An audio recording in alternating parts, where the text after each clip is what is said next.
માતાજી મિત્રો, જો આપણે હી ઠેઠ ડભોઈ બાજુ જો આપણી ગાડી પડી સામે. આપણે 2 જણા મૂકવા આવ્યા હતા. હવે રિટર્ન અહીંથી નીકળી ભાગ્યા હતા, મૂકવા આવ્યા હતા, અહીંથી નીકળી આપણે.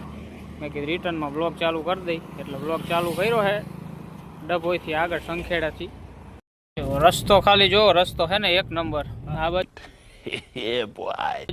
ખેતી નથી પણ હે ને રસ્તા, બાકી વાતાવરણ એક નંબર. એમાં શાંતિ વાળું વાતાવરણ હે અહીં કણે.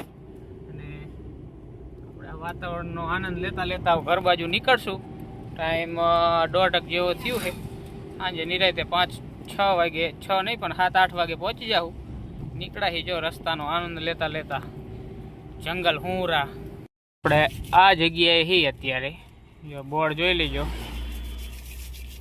બોડેલી બાજુ. અહીંને આપણે આ સર્કલથી બોડેલી બાજુ આમ બોડેલી ને આપણે ડભોઈ બાજુ વળી જઈશું એટલે સીધું ડભોઈ ને વડોદરા, વડોદરાથી અમદાવાદ એક્સપ્રેસ લઈ શાબાશ બેટા, બહુત બઢિયા, સીધા આ સીધો બોડેલી વહી ગયો. બોડેલી છોટાઉદેપુર અને આપણે આ બાજુ વરવાનું. તો ચેક કરો જો રસ્તો હે ને બે બાજુ ઝાડી, કારણ કે આપણે 2 ખેલા આવ્યા, 2 ખેલ બ્લોગ બનાવ્યો પણ નાઇટમાં જ બનાવ્યો હોય.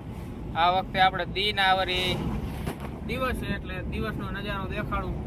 એકદમ મસ્ત નજારો છે ને, 2 બાજુ ઝાડવા, વચમાં રસ્તો. બહુ મજા આવે એમાં. રોડ ઉપર ગાડી ચલાવવાની જ મજા અલગ છે કંઈક, કારણ કે રસ્તો બહુ સારો, એમ જરાય તડકોય નહીં, કંઈ નહીં.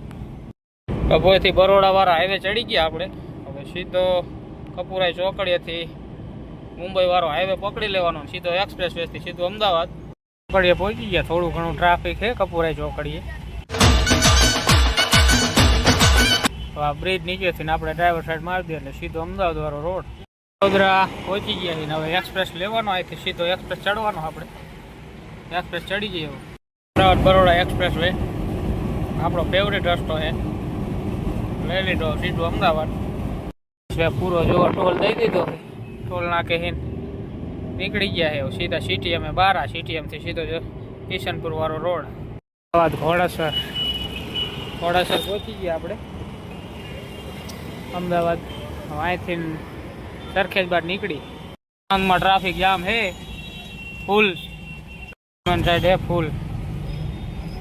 રાતે આપણો બ્લોગ ઉતારવાનો હતો, સીધા અત્યારે ઘરે બ્લોગને કરી દઈ પૂરો, કારણ કે બ્લોગ થઈ ગયો લાંબો.